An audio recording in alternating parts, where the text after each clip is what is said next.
Okay, so we're doing a card reading for October 28th all the way through to Monday, November 4th.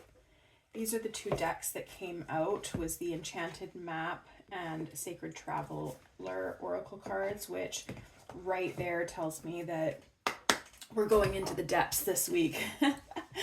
And that would make sense because we've got a few big dates this week, right? We have Halloween or Samhain, if depending on how you celebrate, and then we've also got the new moon the next day. So, and we're in Scorpio season, so that should tell you all you really need to know. That is a season of death and rebirth and transformation, all in the name of love, though. You know, it's all for our highest and best. So for the highest and best of everyone involved, Spirit, what do you have to share with the collective for this week of October 28th to November 4th for the highest and best of everyone involved? What do you have to share?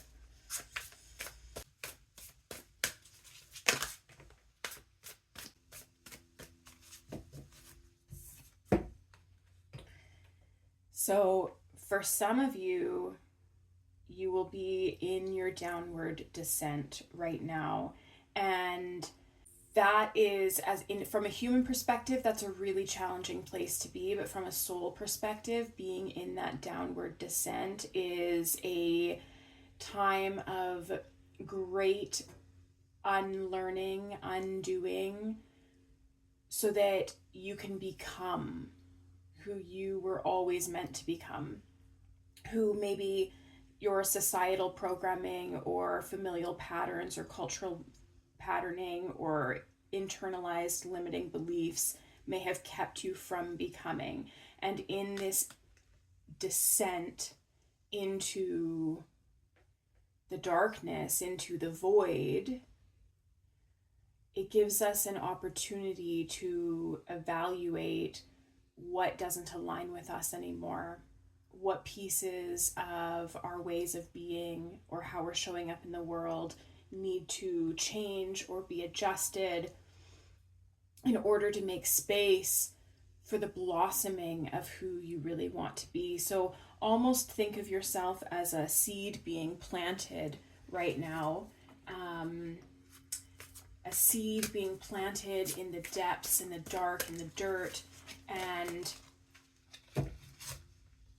when you have gathered or undone or unlearned what you need to through that darkness and in that void, you will begin to sprout. And when you begin to sprout, you'll begin to sprout as something new, a new form that you've never been before. And that can feel scary, it can feel intimidating, but it's beautiful. It's a beautiful process of unbecoming in order to become something new.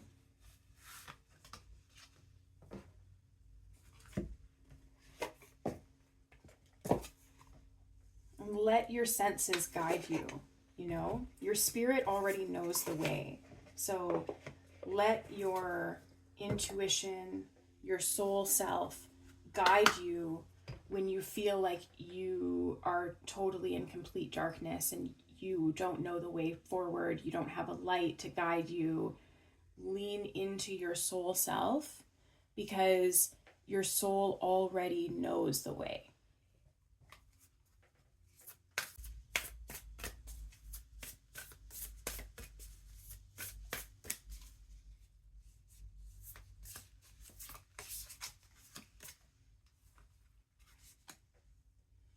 When you're in there, try not to panic. You know, some of us panic when we're in the darkness, and we know that, you know, on a human level, to be in that descent, to be in that darkness, it feels like a scary place, and it often gets pathologized, which creates even more fear around it, right? It becomes like almost like a diagnosis. Or suddenly you're browsing the DSM-5, you know what I mean? So don't go there unless unless your soul is guiding you there. But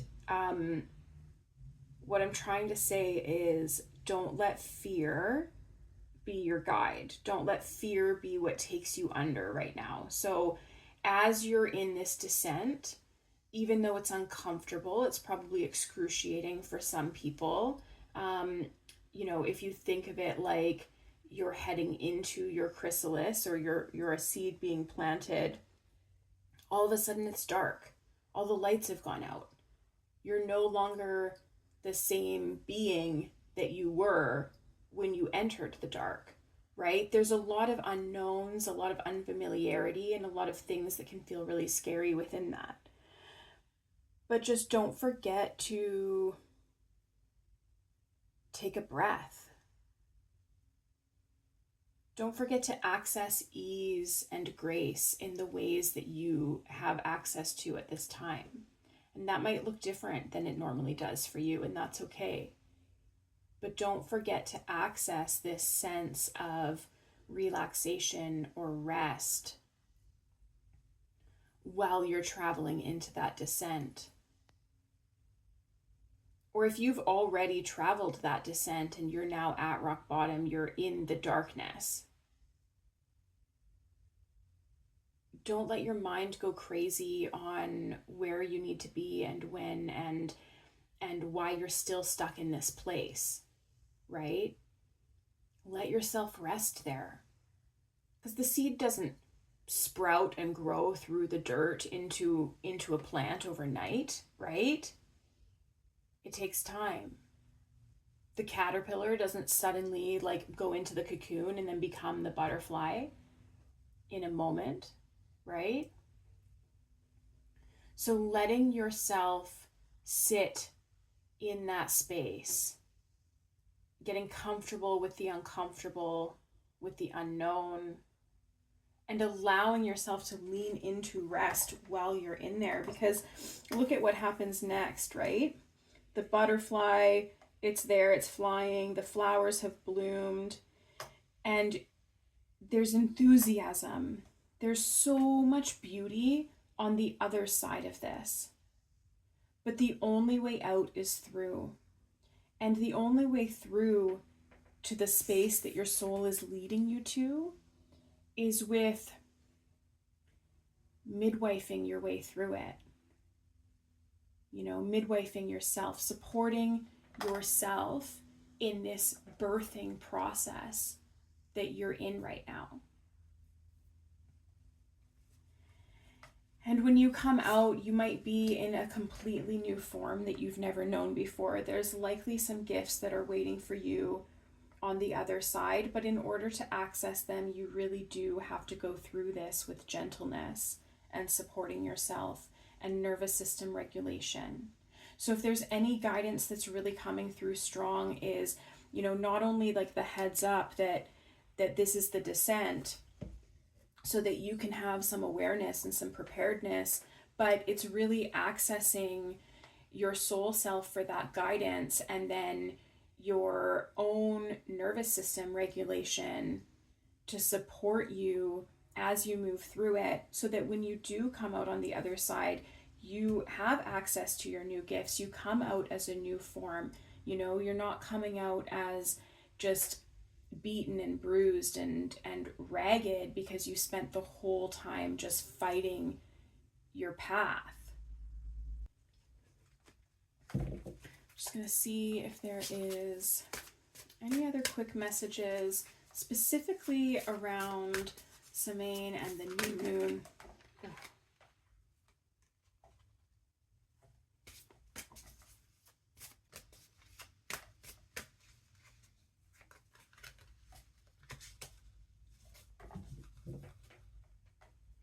Okay, so this is just bringing messages about home, and often what this card means is that there could be changes at home.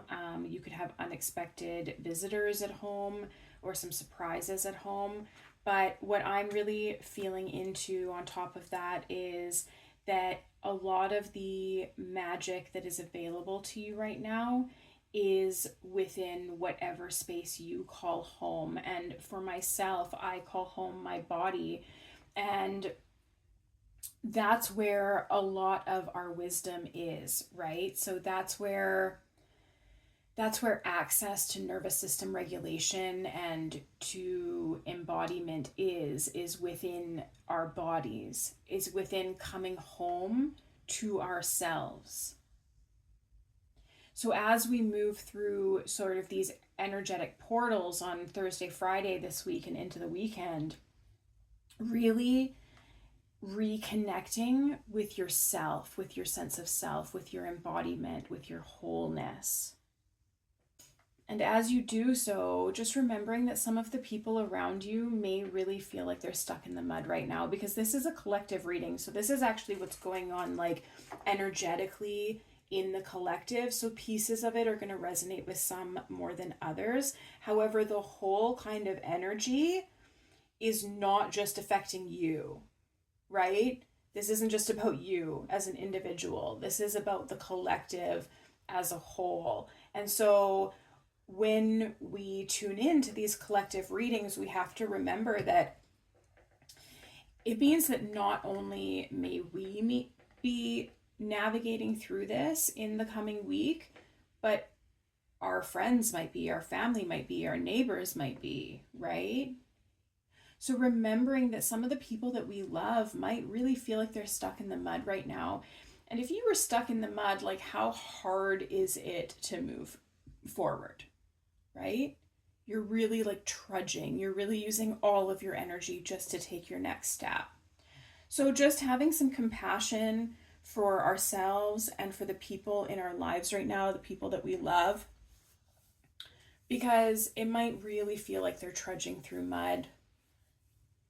And knowing that that's their journey to be on, you know, we can support them through it and love them through it, but that's their journey, that's their process. And so whatever area they are in when in this descent, and however they choose to move through that descent, if they choose to, or have an awareness to move through it with compassion and love for themselves, and, you know, accessing nervous system regulation in the ways that they can, connecting with their soul self to find out their path forward and to be guided and led, that's on them if they choose to do that.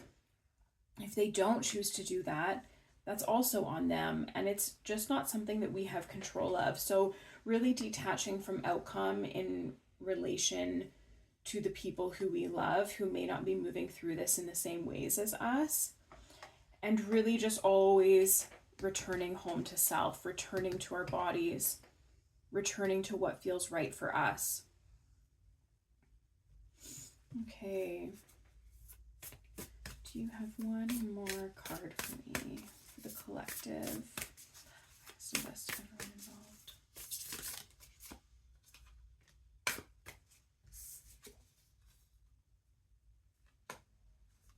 Yeah, you're going to want to tread thoughtfully as you move through this path. So as your soul does lay out this path for you, you're going to want to take each step mindfully. You know, you don't have to see the entire path ahead or like plan out all of your steps. Just ask for what is your right next action. And as you are given that right next action, you can take that step with courage and with passion and with grit. That's what's coming through, is that a lot of us might need some grit in taking some of these steps as we move through this week. But really just asking, what is my next right action? What is my next right step? And then allowing your soul to show you what just that one next step is. And as you take each step with passion and with courage and with grit, and, you know, hopefully with a little grace in there as well, the next one will be shown to you. And before you know it, you will be through. You will be on the other side. And when you are on the other side, oh, that is a really beautiful space to be, you know, and it's like the whole thing was worth it. So that's my reading for you this week. If it resonates with you, please leave a comment or a like or share or subscribe. Let me know that it resonated with you. I'd love to hear how all of this is landing in your lives, and if it's supporting you in taking steps forward, or just in having a bit of a sense of awareness of how to move through the next week. So give me a shout, let me know, and thank you. Thank you for being here. And my compassionate heart goes out to all of you this week, as you, and to myself, because let's remember, like, I'm part of the collective too. So to all of us, as we enter this descent for this Scorpio season, my compassionate heart holds you. Thank you for being here. Good luck this week.